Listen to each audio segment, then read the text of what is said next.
كلهم ليه؟ كله يشترك لازم. لكن مصر ان شاء الله لن ينال منها احد، وهنستمر في الطريق وهنعدي هذه المرحله اللي حصلت، ودي حوادث ممكن تحصل في اي مكان في العالم، لكن احنا ان شاء الله مش هنسيب اللي عمل كده او اللي هم ورا هذه الاعمال. دي مش هتاثر في مصر ولا امن مصر. امن مصر ان شاء الله يعني سليم وهيستمر ان شاء الله، وكل حاجه. اخيرا سياده المشكله اللي بتطمن فيها حضرتك اهالي الضحايا والمصابين علشان يطمنوا على ذويهم، زي ما حضرتك عارف ان المصابين كتير جدا. احنا اديت اوامر ان المصابين يعالجوا في مستشفيات القوات المسلحه وغير القوات المسلحه.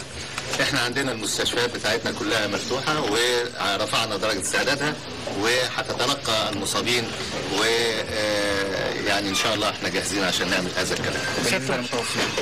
المتوفيين هنشوف هنبحث مواقفهم، وان شاء الله هنديهم التعويضات لاهاليهم. سيادة المشير هل نتوقع إقالة المحافظ أو مدير الأمن في بورسعيد؟ ده موضوع مش وقته دلوقتي، وما فيش حد خد قرار بكده، وكل حاجة هتيجي نتيجة تحقيق اللي هيتم. شكرا. كابتن نادر، زي ما حضرتك